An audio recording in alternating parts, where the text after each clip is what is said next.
Chakras and ஆரா இந்த 8 நாள் நாம் இதை பற்றி தெரிந்து கொண்டிருக்கிறோம். இன்றைக்கு 3வது நாள். கடந்த நாட்களாக சுவாதிஷ்டான சக்ரா அண்ட் அதற்கு முன்னாடி மூலாதார சக்ரா இதை பத்தி நாம தெரிஞ்சுக்கிட்டோம். இன்றைக்கு மணிப்பூரக சக்ரா. இந்த சக்ரா நம்ம உடல்ல தொப்புள் கொடிக்கு ஒரு 2 விரல் மேல, தொப்புக்கொடிக்கு மேல இருக்கும். இது அக்னி தத்துவத்தோடு இருக்கும். இந்த சக்ரா ஒரு சக்தியோடும் ஒரு ஒளியோடும், அதாவது தேஜஸோடும் தேதீபியமா ஒளிர்ந்து கொண்டு இருக்கும். இது அக்னி தத்துவத்தோடு இருக்கிறதுனால இதனுடைய ஒளி ஒளி என்பது மிகவும் ரொம்ப ஆற்றலுடன் இருக்கும். அதாவது இந்த சக்தியும் இந்த தேஜஸும் இந்த சக்கரத்துக்கு ஒரு ஆபரணமாகவே இருக்கும். இந்த சக்கரத்தில் நிறைய தெளிவு என்பது இருக்கும், ஞானம் இருக்கும், ஆன்ம விசுவாசம் இருக்கும், அனைவருக்கும் நன்மை செய்ய வேண்டும் என்ற ஒரு எண்ணம் என்பது இருக்கும். அது மட்டும் இல்லாமல் இந்த சக்கரம் ஆனந்தத்திற்கு உரியது. நாம் ஆனந்தமாக இருக்கிறோம் என்றால் இந்த மணிப்பூரக சக்கரம் சிறந்து இருக்கிறது என்று அர்த்தம். அத்தோடு இல்லாமல் நாம் ஆனந்தமாக இருக்கிறது மாத்திரம் கிடையாது, ஆனந்தத்தை தேடி நாம செல்வதற்கு இந்த சக்கரம் என்பது நமக்கு ஊக்குவிக்கும். இந்த சக்கரத்தில் இருக்கும் போதுதான் நமக்கு சிறிதாக ஒரு ஒரு கேள்வி என்பது நமக்கு உதயமாகிறது. நான் யாரு, நான் என்ன, எங்கிருந்து வந்தேன், எதற்காக இதெல்லாம் செய்கிறேன் என்ற கேள்வி இந்த சக்கரத்தில் முழுவதுமாக இல்லை. ஆனால் ஒரு லெவல்ல வச்சுக்கோங்களேன், சிறிதாக இங்கேதான் நமக்கு உதயமாகிறது. அதாவது ஆன்மீகத்தில் நாம் சீரியஸாக அடியெடுத்து வைப்பதற்கு இந்த சக்கரம் ஓர் காரணமாக இருக்கிறது. இது பௌதிகமாக நம்ம உடலில செரிமானம், மானசீகமா பாத்தீங்கன்னா நம்மளுடைய கேரக்டர்ஸ் ஆகட்டும், நம்மளுடைய எமோஷன்ஸ் ஆகட்டும், இவை அனைத்தும் கட்டுப்படுத்தி கொண்டு இருக்கும். இதை நாம சரியா பயன்படுத்திக்கிட்டா நம்மளால ஒரு பரிபூரணமான ஒரு வாழ்க்கையை நாம வாழ முடியும். நம்மளுடைய ஆன்ம கௌரவத்துக்கும் ஆன்ம சக்திக்கும் நம் கட்டுப்பாட்டுக்கும் நம்மளுடைய மென்மையான ஒரு போக்குக்கு இந்த சக்கரம் மூலமாக இருக்கிறது. நம் சக்தியை நாம் உணர்ந்து கொண்டு நாம் ஒரு பொறுப்போடு நம்மீது நாம் நம்பிக்கை கொள்வதற்கு இந்த சக்கரம் காரணமாக இருக்கிறது. இது அனைத்துமே நம் சக்தியை நாம் அறிவது, நம் கடமையை நாம் அறிவது, நம்மேல் நமக்கு பூரணமான நம்பிக்கை வருவது, இவை அனைத்தும் இந்த சக்கரத்தின் மூலமாக நமக்கு கிடைக்கும் வெகுமதிகள் என்று கூட சொல்லலாம். இந்த சக்கரம் நம்மளுடைய ஆளுமைக்கு சென்டர் பாயிண்ட்னு சொல்லலாம். இங்கேதான் நம்மளுடைய மனோசக்தி என்பது பூரணமாக நிலைந்திருக்கும். இது நம்ம சக்திக்கு ஆதாரமா இந்த சக்கரம் என்பது இருக்கு. நம்மளுடைய நிஜ தத்துவம் என்ன, நாம உண்மையில யாரு என்ன செய்கின்றோம், நம்மளுடைய ஆளுமை என்ன, நம்ம சக்தி என்ன, இது அனைத்தும் இந்த சக்கரத்தின் மூலமாக நம்மளால உணர முடியும். இது நம்மளுடைய ஆளுமையோடு மட்டும் இல்லாம நம்மளுடைய கௌரவத்திற்கும், நம்மளுடைய சுய மரியாதைக்கும், நம்மளை நாம் கண்டு அறிவதற்கும், நம்மை மற்றவர்கள் கண்டறிவதற்கும், நம்மளுடைய அகம் என்னவென்று தெரிந்து கொள்வதற்கு இந்த சக்கரம் காரணமாக இருக்கிறது. இந்த சக்கரத்தின் மூலமாகத்தான் ஆல்ரெடி நாம அதுக்கு முன்னாடி 2 சக்கரம் பார்த்தோம். அதுல இந்த அளவுக்கு சக்தி என்பது ஊக்கம் பெறாது. நம் சக்தியை நாம் உணர்ந்து அந்த சக்தியை நம் பணிகளில் அது ஆக்ஷனுக்குள்ள கொண்டு வருவதற்கு இந்த சக்கரம் என்பது நமக்கு உறுதுணையா இருக்கிறது.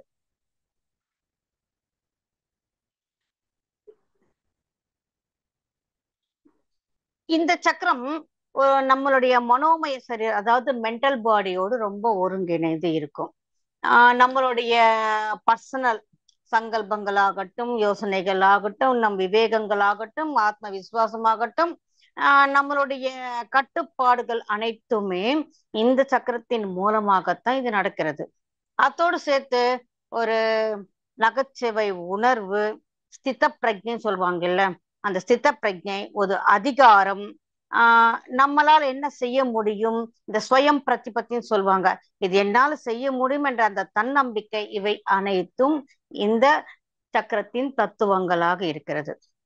இந்த மணிப்பூரக சக்கரத்தின் சக்தி மெயினா சந்தேகங்கள், யோசனைகள் இதை சுற்றி இருக்கும். இந்த மணிப்பூரகத்தில் இருக்கும் இந்த சக்தி என்பது அது சரியாக இருந்தால் நம்மளுடைய சந்தேகங்கள் என்பது விசுவாசமாக மாறுகிறது. நம்மளுடைய யோசனைகள் விவேகமாகவும் விழிப்புணர்வாகவும் மாறுகிறது. நமக்குள்ள எத்தனையோ யோசனைகள் இருக்கலாம், ஆனால் அந்த யோசனைகள் மூலம் நமக்கு ஒரு விவேகம் என்பது பிறக்க வேண்டும். அந்த விவேகம் விழிப்புணர்வை தர வேண்டும். அதே மாதிரி தான் நம் சந்தேகங்கள் சந்தேகங்களாக இருக்கக்கூடாது. அந்த சந்தேகங்கள் நீங்கி அது ஒரு விசுவாசத்தை நமக்கு காட்ட வேண்டும். அதே மாதிரி எப்போ இந்த மாதிரி இந்த ஆளுமையோடு இருப்பார்களோ அவர்களுக்கு நல்ல தான குணம் என்பது இருக்கும். அவர் மூலமாக மற்றவர்கள் கூட நிறைய எப்படி சொல்ல, ஸ்பூர்த்தின்னு சொல்லுவாங்க, இருக்கும். அவங்களுக்கு ஒரு திருப்திகரமான ஒரு வாழ்க்கை என்பது இருக்கும். பட் இருந்தாலும் அதிகாரத்தின் மேல ஒரு சின்னதாக ஒரு எண்ணம் என்பது இருக்கும். ஆனால் இவை அனைத்தும் இருந்தும் இதனுடைய முக்கியமான குணம் என்னன்னா மணிப்பூரகத்தில் சாந்தி. நமக்கு என்னதான் அனைத்தும் இருந்தாலும் வாழ்க்கையில் ஆனந்தம் சாந்தி என்பது மிக மிக முக்கியம். எல்லாம் இருந்தும் ஆனந்தம் சாந்தி இருக்கணும் என்று எதுவும் கிடையாது. உண்மையில் சொல்ல போனால் உலகத்தில் செல்வந்தர்கள் அனைவரும் சாந்தியாக இருக்கிறார்களா, ஆனந்தமாக இருக்கிறார்களா? ஆனந்தம் என்பது ஒரு பக்கத்தில் இருந்திருக்கலாம், ஆனால் சாந்தி என்பது இருந்தே ஆக வேண்டும் என்ற கட்டாயம் எதுவும் இல்லை. நீங்க எடுத்துக்கிட்டீங்கன்னா, இப்போ ஃபார் எக்ஸாம்பிள் நான் இந்தியாவை பத்தி சொல்றேன். இந்தியாவில எடுத்துக்கிட்டீங்கன்னா ஒரு காலத்துல ஒரு கம்பெனி சிறந்து விளங்கும். அந்த கம்பெனி சிறந்து விளங்கும் போது நம்ம அதே இடத்துல இருப்போமா, அதை நம்மளால தக்க வைத்துக் கொள்ள முடியுமா, வேற யாரும் நமக்கு போட்டியாக வந்துட மாட்டாங்களா என்ற அந்த பதட்டம் இருந்து கொண்டே இருக்கும். ஃபார் எக்ஸாம்பிள், இது வரைக்கும் இந்த இந்தியாவுல கம்யூனிகேஷனுக்கு ஏர்டெல் என்பது மிக சிறந்து இருந்தது. ஆனா இப்ப ஜியோ வந்த பிறகு அது அப்படியே ஒண்ணும் இல்லாம போச்சு. அந்த மாதிரி ஒரு பயம் என்பது அவங்களுக்குள்ள இருந்துகின்றே இருக்கும். அது மாத்திரம் கிடையாது, இப்ப உலகத்துல ஒரு பெரிய செல்வந்தர் என்ற நம்பர் 1 பொசிஷனுக்கு வரும் போது அது எவ்வளவு ஆனந்தத்தை தருகிறதோ அதே சமயம் அந்த பயத்தையும் அந்த அசாந்தியையும் கொடுக்கிறது. இப்ப நான் ஒரு ஃபர்ஸ்ட் பிளேஸ்ல இருக்கிறேன், ஒரு மாபெரும் மல்டி பில்லியனரா. ஆனால் இது எத்தனை காலம் இருக்கும்? ஏனென்றால் மனம் என்பது மறுபடியும் மறுபடியும் நான் அதே இடத்தில் இருக்க வேண்டும் என்று அது நினைத்து கொண்டு இருக்கும். இது இப்படியே இருக்கணும், எனக்கு போட்டியா யாரும் வரக்கூடாது. அதனாலதான் என்னதான் இருந்தாலும் நல்ல ஆளுமை இருக்கலாம், நல்லா படித்திருக்கலாம், அனைவருக்கும் உதவி செய்து கொண்டிருக்கலாம், அனைவருக்கும் தானம் செய்து கொண்டிருக்கலாம். இருந்தாலும் சாந்தி என்பது அங்க இருந்தால் மட்டுமே, அந்த சாந்தி ஆனந்தம் இருந்தால் மட்டுமே நம் வாழ்க்கை சரியாக இருக்கும் என்பதற்கு அர்த்தம். இந்த மணிப்பூர் சக்கரத்தில் இருக்கும் சக்தி என்பது நம்மளுடைய ஆனந்தம், சந்தோஷம், சாந்தி, நம்மளுடைய உணர்வுகள், நம்மளுடைய சக்தி அனைத்தும் சரியான மார்க்கத்தில் உபயோகித்து கொண்டு நம் வாழ்க்கை என்பது ஒரு சரியான முறையில் அதுவும் பேலன்ஸாக வைப்பதற்கு இது மைய கேந்திரமாக இருக்கிறது. இப்ப இந்த மணிப்பூர சக்கரத்தில் இவ்வளவு பெரிய சக்தி என்பது இருக்கு. ஆனா அந்த சக்தியை நாம் உணர்ந்து கொண்டு எப்படி நாம் அதை சரியாக பயன்படுத்த வேண்டும் என்பது நமக்கு இருக்கும் ஒரு பெரிய சவால்.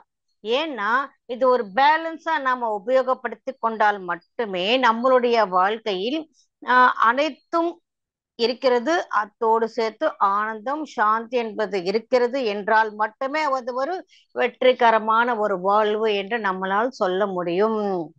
சோ மொத்தத்தில் இங்க சொல்றது என்னன்னா, இந்த சக்கரம் நமக்கு என்ன சொல்றதுன்னா, இதுல அபரிமிதமான சக்தி என்பது இருக்கு.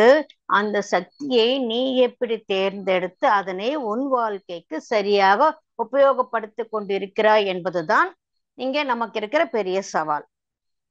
அதோடு சேர்த்து எதையும் உன்னால் தேர்ந்தெடுத்து செய்ய முடியும் என்ற ஒரு நம்பிக்கையும் நமக்கு தருகிறது. நம் விருப்பத்திற்கு ஏற்றவாறு நம் வாழ்க்கை நாம் அமைத்துக் கொள்ளும் உரிமை என்பது நமக்கு இருக்கிறது. அதாவது கர்மா இருக்கிறது, முற்பிறவிகள் இருக்கிறது, அதுக்கு ஏற்றவாறுதான் இந்த வாழ்க்கை இருக்கும்னு ஒரு பக்கம் இருந்தாலும் கூட அதையும் தாண்டி நான் என் விருப்பத்துக்கு ஏற்றவாறு இந்த வாழ்க்கை என்னால் வாழ முடியும் என்ற தன்னம்பிக்கை நமக்கு இருந்தால் கண்டிப்பாக இதிலே இருக்கும் சக்தி என்பது நம்மளால் பெற்றுக்கொள்ள முடியும். அது நம் உரிமை என்று கூட சொல்கிறது. நாம் எதனை தேர்ந்தெடுக்கிறோம்? நாம் தேர்ந்தெடுக்கிறதன் மூலம் நாம் எப்படி அதை ஃபீல் பண்றோம்? அது நமக்கு சரியாக இருக்கிறதா, இல்ல ஒரு இரிட்டேஷன் தருகிறதா, இல்ல அதுல நம்ம அட்ஜஸ்ட் ஆக வேண்டிய ஒரு சூழ்நிலை இருக்கிறதா? வாட் எவர், ஒரு உத்தியோகத்தை எடுத்துக்கொண்டாலும், இல்ல நாம ஒரு ஸ்கூல்ல டீச்சரா இருக்கிறோமோ, ஒரு ப்ரொஃபஸரா இருக்கிறோமோ, அந்த வேலை என்பது நமக்கு சரியா இருக்கிறதா? ஒரு வியாபாரம் செய்யறோமோ, இல்ல வாட் எவர் எதை செய்தாலும் அதில் நமக்கு ஒரு நிம்மதி கிடைக்கிறதா, சாந்தி கிடைக்கிறதா, அனைவருக்கும் அது ஒரு உதவிகரமாக இருக்கிறதா என்பதை நாம் கவனிக்க வேண்டும். ஏதோ ஒரு காரணத்துக்காக அது தொடர்ந்தே ஆகணும் என்ற நிர்பந்தம் கட்டாயத்தில் நாம் இருக்கக்கூடாது. ஏனென்றால் அன்பு ஆகட்டும், ஒளி ஆகட்டும், ஒளி என்றால் நாலேஜ், அன்பு ஆகட்டும், ஒளி ஆகட்டும், விஸ்டம் ஆகட்டும், whatever it may be in our life, அனைத்தையும் நமக்கு ஏற்றவாறு நமக்கு நாமே தேர்ந்தெடுக்கும் உரிமை என்பது நமக்கு இருக்கிறது. இந்த உரிமை என்பது ஏன் இத்தனை வாட்டி ட்ரெஸ் பண்ணி சொல்றேன்னா, அனைவரும் இதனை நம்ப வேண்டும். நமக்கு இருக்கும் உரிமை என்னவென்று நாம் தெரிந்து கொண்டால் மட்டுமே இந்த வாழ்க்கையை நம் உரிமையை நாம சரியாக பயன்படுத்தி கொள்ள முடியும். இதை பயன்படுத்தி கொண்டால் மட்டுமே நம் வாழ்க்கையில் ஆனந்தம், சாந்தி என்பது இருக்கும். நாம் என்னதான் செஞ்சாலும் கடைசியில நம்ம வாழ்க்கையில இருக்க வேண்டியது நிம்மதி, ஆனந்தம், சாந்தி. டியர் ஃப்ரெண்ட்ஸ், இந்த மணிப்பூரக சக்கரம் நம் சரீரத்தில் இருக்கிற, அதாவது கால் பிளாடர், பெரிய குடல், சிறிய குடல், அப்பெண்டிசைட்டிஸ், செரிமானம், இதற்கு சம்பந்தப்பட்ட அவயவங்கள் அனைத்தையும் இது கண்ட்ரோல் செய்யும். நம்முடைய வயிற்று, பேங்க்ரியாசிஸ், அட்ரினல் சுரபி, இது அனைத்தும் இந்த சக்கரத்தில் இருக்கும் எனர்ஜி மூலமாகத்தான் இது செயல்படுகிறது. இங்க நமக்கு சிறிய உபாதைகள் கூட வருகிறது. அது என்னன்னா, வயிற்று வலி, குடல் புண், செரிமானத்தில் இருக்கும் சில குறைபாடுகள், டயாபெட்டிஸ் அதாவது சர்க்கரை வியாதி, மைக்ரேன், இவை அனைத்தும் மணிப்பூரக சக்கரத்தில் எனர்ஜி இல்லாததினால் வரும் சில உபாதைகள். நமக்கு செரிமானம் என்பது எல்லாருக்குமே தெரியும். இதுக்கு பல என்சைம்ஸ் வேணும், சில அமிலங்கள் வேணும். இந்த என்சைம்ஸ், அமிலங்கள் இவை அனைத்தும் கூட இந்த சக்ராவின் மேற்பார்வையில் தான் அனைத்தும் நடக்கிறது. இந்த சக்ரா நிலையில் இருப்பவர்கள் இந்த உலகத்தை காப்பவர்களாக இருப்பார்கள், அல்லது இந்த உலகத்தை நாசம் செய்பவர்களாக இருப்பார்கள். இருந்தால் அப்படி, இல்லைன்னா இப்படி. அதனால்தான் இதனுடைய சக்தியை நாம் எவ்வாறு பயன்படுத்துகிறோம் என்பதை பொறுத்துத்தான் இது இருக்கும். சக்தி என்பது இருக்கு, சக்தி என்பது எப்பவுமே கத்தி மாதிரி. அதை நாம எப்படி பயன்படுத்துறோம் என்பது. இப்ப உதாரணத்துக்கு ஹிட்லர் எடுத்துக்கோங்க. நிறைய நாலேஜ் இருக்கு, சக்தி இருக்கு, ஆனா அதனை எதற்காக அவர் பயன்படுத்தினார் என்பதை நம்ம அனைவருக்கும் வரலாற்றில் தெரியும். சோ இப்போ இதுல பிளாக்ஸ் என்பது ஏன் உருவாகுது? இதுல பிளாக்ஸ் உருவாகுவதற்கு காரணம் நம்மளுடைய எமோஷன்ஸ் அண்ட் டென்ஷன்ஸ், ஸ்ட்ரெஸ். அதற்கு நாம் எப்படி எதிர்கொள்கிறோம், எப்படி நாம் அந்த ஸ்பந்தனையை காட்டுறோம் என்பதை பொறுத்து இங்கே பல பிளாக்ஸ் உருவாகுகிறது. அதனால்தான் சொன்னது, அந்த மென்டல் பாடிக்கும் இந்த மணிப்பூரக சக்கரத்துக்கும் நிறைய தொடர்பு என்பது இருக்கு. அதோடு சேர்த்து எமோஷனல் பாடி அண்ட் நம்மளுடைய எமோஷன்ஸ் அனைத்தும் சேர்த்து இதுல பல பிளாக்ஸ் உருவாகுவதற்கு காரணமாக இருக்கிறது. இப்போ இந்த சக்கரத்தில் பிளாக்ஸ் இருந்தால் அதாவது எனர்ஜி கம்மியாக இருக்கும். எனர்ஜி கம்மியாக இருந்தால் என்னென்ன இருக்கும்? தைரியம் இல்லாமல் இருப்பார்கள், அனைத்துக்கும் எதிர்மறை எண்ணங்களோடு இருப்பார்கள், ஒரு மூர்க்கத்தனமாக இருப்பார்கள், அனைத்துக்கும் ஏதோ ஒரு ஆஹ் கஷ்டமாகவோ இல்ல வலியாகவோ இல்ல அனைத்துக்குமே ஒரு ஏக்கத்தையும் ஒரு துக்கத்தையும் சொல்லிக் கொண்டிருப்பார்கள். சோகம், பொறாமை, துரோகம், பயம், வெறுப்பு, பிறரை மோசம் செய்வது அனைத்தும் இருக்கும். ஆன்மீகத்துக்கு வந்தா அஞ்ஞானத்தில் இருப்பார்கள். சோ இவை அனைத்தும் இந்த சக்கரத்தில் இருந்து நாம தெரிந்து கொள்ளலாம். ஆமா, இதுவே ஓவர் ஆக்டிவா இருந்தா அதுவும் தவறுதான். இதுல சக்கராஸ்ல எனர்ஜி என்பது சக்கராஸ் மாத்திரம் இல்ல, வாழ்க்கையில எல்லாமே நடுநிலையில் இருக்கணும், பேலன்ஸாக இருக்கணும். இது ஓவர் ஆக்டிவா இருந்தா நிறைய கோபம் இருக்கும், எல்லாத்துக்குமே அடம் பிடிப்பாங்க, இது அகங்காரத்தை உண்டாக்கும். இதுல ஓவர் ஆக்டிவா இருக்கும் போது எல்லார் மேலேயும் அதிகாரத்தை செலுத்துவார்கள், அடிமைகளாக பாவிப்பார்கள். இந்த எனர்ஜி ஓவர் ஆக்டிவா இருப்பதற்கு காரணம் நம்மளுடைய எமோஷன்ஸ், அதற்கு நாம தீவிரமா ரெஸ்பாண்ட் ஆகிறது தான் காரணம். அந்த எமோஷன்ஸ்க்கு நாம எப்ப தீவிரமா ரெஸ்பாண்ட் ஆகுறோமோ அதன் மூலமா இந்த ஸ்ட்ரெஸ் என்பது வருகிறது. இந்த ஸ்ட்ரெஸ் மூலமாகத்தான் இது ஓவர் ஆக்டிவா இருக்கிறது. ஓகே, இது பேலன்ஸ்டா இருந்தா என்ன ஆகும்? இந்த சக்கரம் என்பது ஓப்பனா இருந்தா, இதுல எனர்ஜி பேலன்ஸ்டா இருந்தா, நாம செய்யும் செயல்கள், நம்மளுடைய சக்தி, நம்மளுடைய சாமர்த்தியங்கள் அனைத்தும் ஒரு நம்பிக்கையோடு நமக்கு இருக்கும். அதன் மேல் நாம் ஒரு மதிப்போடு இருப்போம். அது மட்டும் இல்லாமல் பிறரை கௌரவிப்பது, நம்மளுடைய சித்தம் என்பது தூய்மையாக இருக்கும். இரண்டாவது, தம்மை தாம் நேசிப்பவர்களாக இருப்பார்கள். அவர்களுடைய லட்சியம் என்பது எப்பொழுதுமே வாழ்க்கையில் அற்புதமாக இருக்கும். அவர்களுடைய லட்சியங்களை அவர்கள் தேர்ந்தெடுப்பதில் ஒரு பூரண சுதந்திரம் என்பது இருக்கும். வேற யாரோ வற்புறுத்தினாங்க, வேறு வேறு ஆசைக்காகவோ இன்னொருத்தர் சொல்றார் என்பதற்காகவோ அந்த வற்புறுத்தல் என்பது எக்காட்டிலும் இருக்க மாட்டாது.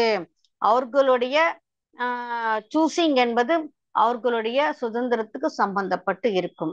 இரண்டாவது, அவர்களுடைய வாழ்க்கைக்கு அவர்களே பொறுப்பேற்பார்கள். அவர்களுடைய வாழ்க்கை அவர்களுடைய வழிகாட்டுதலின் பேரில் அது தானாகவே நடக்கும். இந்த சக்கரம் எனர்ஜியாக இருக்கும் போது அவங்க உற்சாகமா இருப்பாங்க, சுறுசுறுப்பா இருக்காங்க. இதுல அந்த சக்தி இல்லை என்றால் ஒரு உற்சாகம் இல்லாமல் இருப்பாங்க, எப்பவும் டல்லா இருப்பாங்க. ரெண்டாவது, அவங்களுக்கு என்னதான் அதிகாரம் இருந்தாலும், படிப்பு இருந்தாலும், ஒரு பதவியில் இருந்தாலும் யார் மேலையும் அதிகாரத்தை செலுத்த மாட்டார்கள். அதே மாதிரி தமக்குள் இருக்கும் ஒரு அழுத்தமாகட்டும், இல்லை படபடப்பாகட்டும், எதுவா இருக்கட்டும், அது அந்தந்த நேரத்தில் அப்பப்பவே அதனை விடுதலை செய்து கொள்வார்கள். அந்த விடுதலை செய்வதன் மூலம் அவர்களுக்குள்ள எந்த விதமான பிளாக்ஸும் உண்டாகாது. அது விடுதலை செய்வதற்கு முன் அது நமக்குள்ள இருக்குது என்ற அந்த அங்கீகாரம் இருக்க வேண்டும், இருக்குது என்பதை நாம் தெரிந்து கொள்ள வேண்டும். சில பேருக்கு நமக்குள்ள அது இருக்குதுன்னு தெரியும், ஆனா ஒத்துக்க மாட்டாங்க. அது இருக்கத்தான் செய்யும், அது இருக்கும், அது இல்லைன்னா எப்படி, அது இருந்தா நான் இப்படித்தான் இருப்பேன்னு சொல்லி ஒரு பிடிவாதமா இருப்பாங்களே தவிர, அதனை தவிர்த்து அதையும் தாண்டி நாம் சாந்தியாக இருக்கணும் என்ற ஒரு உணர்வை பெற்றிருப்பார்கள். இதுல இருக்கிற சக்தி பேலன்ஸா இருக்கும் போது. ஓகே, இப்போ இது எப்பவுமே நம்ம ஆக்டிவா வச்சுக்கணும்னா என்ன செய்யணும்?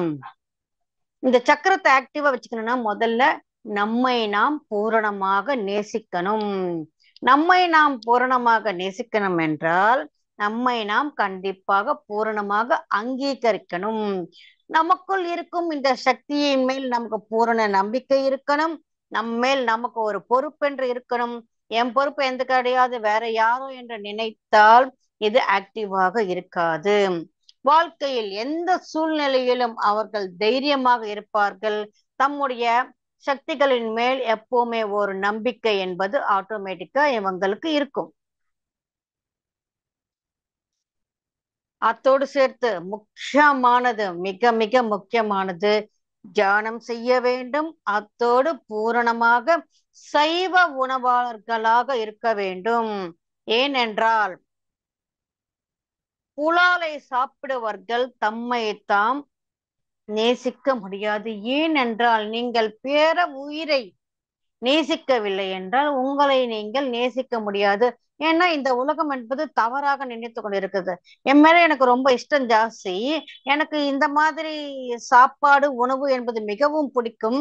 என் மேல எனக்கு இவ்வளவு இஷ்டம் இருக்கிறதுனால்தான் நான் எனக்கு வேண்டிய எனக்கு ருசியான இந்த உணவை சாப்பிடுறேன்னு சொல்றவங்க இருக்கிறாங்க. பட் அது பூரணமாக தவறு.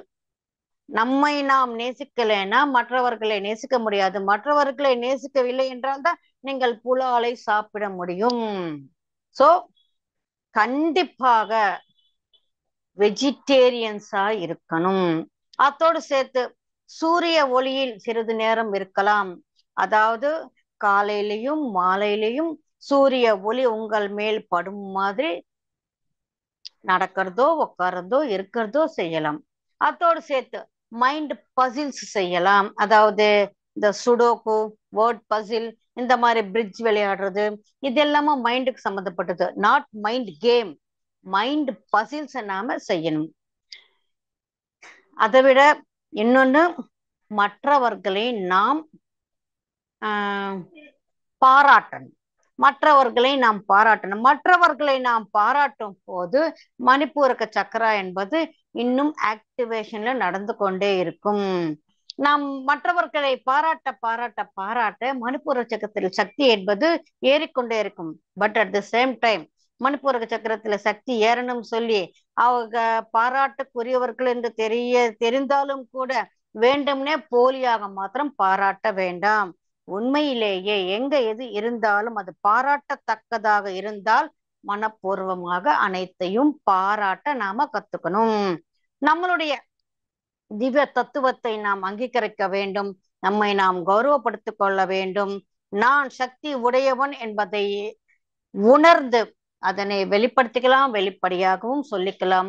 எக்காரணத்தை கொண்டும் நம்மை நாம் குறைத்து கொள்ள கூடாது, குறைத்து எடை போடக்கூடாது, யாரையும் ஏளனம் செய்யக்கூடாது, நம்மை நாம் தாழ்த்தி கூட பேசிக்க கூடாது. மை டியர் ஃப்ரெண்ட்ஸ், இந்த சக்கரம் இன்னும் ஆக்டிவாக இருக்கணும்னா ஒண்ணு செய்யணும். நீங்கெல்லாம் செய்வீங்களா இல்லையான்னு எனக்கு தெரியல. பட் இது விந்தையான ஒரு விஷயம்தான் சொல்றேன், முயற்சி செய்யுங்க. இந்த சக்கரம் சுத்தப்படுத்தணும்னா, அதாவது பேலன்ஸ்ல இருக்கணும்னா, இந்த பிளாக்ஸ நீக்கிக்கணும்னா ஒண்ணு அழுவணும். எஸ். ரெண்டாவது வாந்தி செஞ்சுக்கணுமா. இதை செய்யணும் நான் சொல்லல, இருக்கு, ட்ரை பண்ணி பாருங்க. இது நிறத்தில் மஞ்சள் நிறத்தில் இருக்கும், அக்னி தத்துவத்தோடு இருக்கும். இதற்கு மகாலட்சுமி அண்ட் மகாவிஷ்ணு தேவர்களாக இருப்பார்கள். சப்த ரிஷிகளில் ஜமதக்னி மகர்ஷி இருக்கிறார். நாம வெஸ்டர்ன் கண்ட்ரிஸ்ல இருந்து அந்த மாஸ்டர்ஸ பார்த்தோம்னா லார்ட் லாண்டோ, லேடி மாஸ்டர் நாடா, மகா சௌஹான் இருக்கிறார். ஆர்கேஞ்சல் யூரியல், பின் பிளேம் அரோரா, இவர்கள் அனைவரும் இந்த சக்கரத்துக்கு உகந்தவர். அதாவது இந்த சக்கரத்தை நமக்கு இது அதிநாயகர்கள் இருக்கிறார்கள். இந்த சக்கரத்தின் கிரகம் சூரியன். இது கர்ப்பஸ்தானத்துக்கு உகந்தது. ஆதிகுரு தத்தாத்ரேயா இந்த அட்ரினல் சுரபி என்பது இதை கண்ட்ரோல் பண்ணும். இது 10 தள பத்மத்தோடு இருக்கும். அதாவது அத்தோடு சேர்த்து நம் 3வது சரீரமான மனோமய கோஷம் இந்த மணிப்பூர சக்கரத்துக்கு ஒருங்கிணைந்து இருக்கும். இத்தோடு சேர்த்து மை டியர் ஃப்ரெண்ட்ஸ், நாம நம்மளுடைய சக்தியை நம்பாமல் வேற எதை சார்ந்து இருந்தாலும் மணிப்பூரக சக்கரத்தில் பிளாக்ஸ் உண்டாகுவதற்கு காரணமாக இருக்கிறது. அதாவது ஜோதிடத்தை நம்புவது, அதை சார்ந்த அந்த நம்பிக்கையை சார்ந்து நம்மளுடைய வாழ்க்கையை கொண்டு போறது, இல்ல என்ன சொல்றது, மற்றவர்களால் ஹீல் செய்யணும் சொல்லி நாம நினைக்கிறது, இது அனைத்தும் நம் மணிப்பூரக சக்கரத்தில் இந்த எனர்ஜி என்பது கம்மியாகிறதுக்கு ஒரு வாய்ப்பாக இருக்கிறது. நம் வாழ்க்கைக்கு நாம் பொறுப்பேற்க வேண்டும். நாம் பிறரை அனுமானிக்கிறோம் என்றால், பிறரை நாம் ஏசுகிறோம் என்றால், ஒரு நிந்தனை செய்கிறோம் என்றால், அதற்கு நாம் நம் வாழ்க்கை மேல் நாம் பொறுப்பு ஏற்கவில்லை என்ற அர்த்தம். ஆஹ் அனைவரையும் சுட்டிக்காட்டி தவறுகளை எடுத்துக்கொண்டு அவங்களை அவமானித்து அவங்களுக்கு எந்த விதமான மன்னிப்பும் தராமல் நான் தான் எல்லாத்துக்குமே காரணம் நீதான் என்று சொல்வது, இவை அனைத்தும் இந்த சக்கரத்தில் இருக்கும் பிளாக்ஸை நமக்கு காட்டுகிறது. அத்தோடு சேர்த்து ஆகாரம் சரியாக எடுத்துக்கொள்ள வேண்டும். அதாவது இந்த நம்ம உணவு பழக்கங்களுக்கும் மணிப்புர சக்கரத்துக்கும் நிறைய சம்பந்தம் என்பது இருக்கு. கண்டிப்பாக சைவ உணவாளர்களா இருக்க வேண்டும். அந்த சைவ உணவோடு சேர்த்து அது சாத்விக உணவா இருக்க வேண்டும். சரியான சமத்துல்யமான, அதாவது எவ்வளவு தேவையோ அவ்வளவு மாத்திரமே சாப்பிட வேண்டும். அதுவும் ஃப்ரெஷ் ஃபுட் சாப்பிட வேண்டும். எப்பவோ செய்து அது எப்பவோ சாப்பிடுறதோ இல்ல ஃப்ரிட்ஜில் வச்சு அடுத்த நாள் சாப்பிடுறதோ, இது எதுவும் இருக்கக்கூடாது. நம் உணவுக்காக எந்தவித பிராணியை நாம் இம்சிக்க கூடாது. அந்த மாதிரி நாம் இம்சை செய்தால், நாம் உணவுக்காக, இப்ப ஹிம்சைன்னா நாம செய்யறது இல்லை, யாரோ வித்தா நான் கொண்டு வந்து சாப்பிட்டேன், இந்த கதையெல்லாம் இங்க நடக்காது. அதை நாம வாங்குறதுனால்தான் அங்க அது தயார் செய்கிறார்கள். அது நமக்காகத்தான் அது செய்யப்படுது. சோ அந்த பாவத்தில் நமக்கு பங்கு என்பது உண்டு. சோ எப்பொழுது நாம் உணவுக்காக நாம் பிற உயிர்களை நாம் பலி கொடுக்கிறோமோ அப்பொழுது இங்கே நிறைய பிளாக்ஸ் என்பது உருவாகிறது. நம் ஆகாரத்தை மதிக்காமல் இருந்தாலோ அவமானப்படுத்தினாலோ நாம் வேஸ்ட் செய்தாலோ இவை அனைத்தும் இங்கே பிளாக்ஸ் உருவாகுவதற்கு காரணமாக இருக்கும். அதாவது மிட் நைட்ல சாப்பிடுறது, ஃபுட்டை வேஸ்ட் பண்றது, இந்த உணவு எனக்கு வேண்டாம் சொல்லி வீட்டுல தட்டு எடுத்து போடுறது, இந்த மாதிரி எதுவும் நாம செய்யக்கூடாது. உணவை முதலில் நாம் மதிக்கணும். அந்த உணவே இல்லை என்றால் நம்மளால் உயிர் வாழ முடியாது. இந்த தேகத்துக்கு ஒரு சக்தி என்பது அந்த உணவின் மூலமாகத்தான் கிடைக்கிறது. சோ உணவின் மேல் நமக்கு மிகுந்த மரியாதை என்பது இருக்க வேண்டும்.